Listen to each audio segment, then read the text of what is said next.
Ricky Rai ಮೇಲೆ gun firing ಪ್ರಕರಣದಲ್ಲಿ ಆರೋಪಿಯಾಗಿರುವ ಅನುರಾಧ ಮುತ್ತಪ್ಪರೈ ಪ್ರಕರಣ ರದ್ದು ಕೋರಿ ಹೈಕೋರ್ಟ್ ಮೆಟ್ಟಿಲೇರಿದ್ದಾರೆ. ಅನುರಾಧ ಸಲ್ಲಿಸಿರುವ ಅರ್ಜಿಯ ವಿಚಾರಣೆ ಇವತ್ತು ನಡೆಯಲಿದೆ. ನ್ಯಾಯಮೂರ್ತಿ ಹೇಮಂತ್ ಚಂದನ್ಗೌಡ ಪೀಠದಲ್ಲಿ ನಡೆಯಲಿದೆ ವಿಚಾರಣೆ.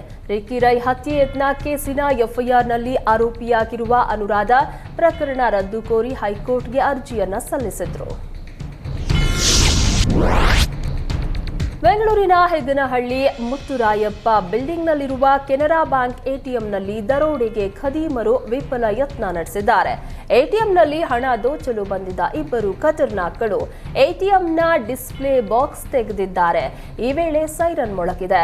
ಕೂಡಲೇ ನೈಟ್ ರೌಂಡ್ಸ್ನಲ್ಲಿದ್ದ ಇನ್ಸ್ಪೆಕ್ಟರ್ ಲಕ್ಷ್ಮಣ್ ಹಾಗೂ ಅನಿತಾ ಲಕ್ಷ್ಮಿ ಸ್ಥಳಕ್ಕೆ ಭೇಟಿ ನೀಡಿದ್ರು. ಪೊಲೀಸ್ ವೆಹಿಕಲ್ ಬರ್ತಾ ಇದ್ದಂತೆ ದರೋಡೆಕೋರರು ಅಲ್ಲಿಂದ ಕಾಲ್ಕಿತ್ತಿದ್ದಾರೆ. ಸಿಸಿಟಿವಿ ದೃಶ್ಯ ಆಧರಿಸಿ ಆರೋಪಿಗಳ ಪತ್ತೆಗೆ ಪೊಲೀಸರು ಬಲೆ ಬೀಸಿದ್ದಾರೆ.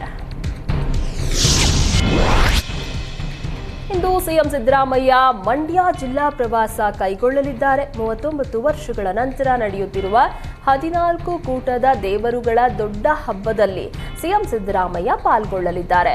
ದೊಡ್ಡಬಾಲ ಗ್ರಾಮದ ಹುಚ್ಚಪ್ಪಸ್ವಾಮಿ ದೇವರ ಸನ್ನಿಧಿಯಲ್ಲಿ ಜಾತ್ರೆ ನಡೆಯಲಿದೆ. ಸಿಎಂ ಸಿದ್ದರಾಮಯ್ಯಗೆ ಮಂಡ್ಯ ಜಿಲ್ಲಾ ಉಸ್ತುವಾರಿ ಸಚಿವ ಎನ್ ಚಲುವರಾಯಸ್ವಾಮಿ ಹಾಗೂ ಸಚಿವ ಬೈರತಿ ಸುರೇಶ್ ಸಾಥ್ ನೀಡಲಿದ್ದಾರೆ. ಸಿಎಂ ಸ್ವಾಗತಕ್ಕೆ ಜಾತ್ರಾ ಮಹೋತ್ಸವ ಸಮಿತಿ ಸಕಲ ಸಿದ್ಧತೆಯನ್ನ ಕೈಗೊಂಡಿದ್ದು ಮಂಡ್ಯ ಜಿಲ್ಲೆಯಾದ್ಯಂತ ಸಿಎಂ ಬ್ಯಾನರ್ಗಳು ರಾರಾಜಿಸ್ತಾ ಇವೆ.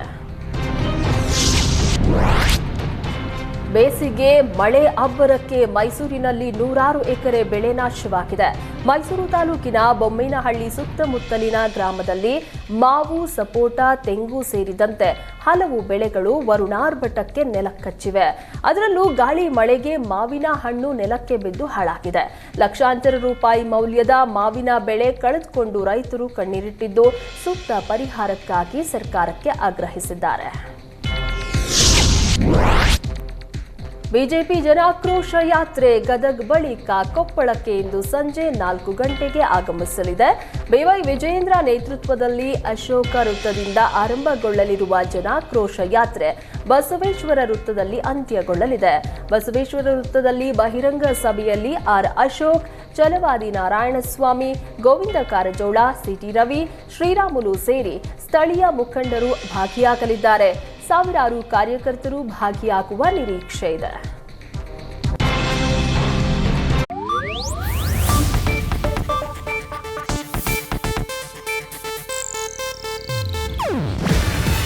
ಇದು ಏಷ್ಯಾನೆಟ್ ನ್ಯೂಸ್ ನೆಟ್ವರ್ಕ್ ಪ್ರಸ್ತುತಿ. ನೀವು ನೋಡ್ತಿದ್ದೀರಾ ಏಷ್ಯಾನೆಟ್ ಸುವರ್ಣ ನ್ಯೂಸ್.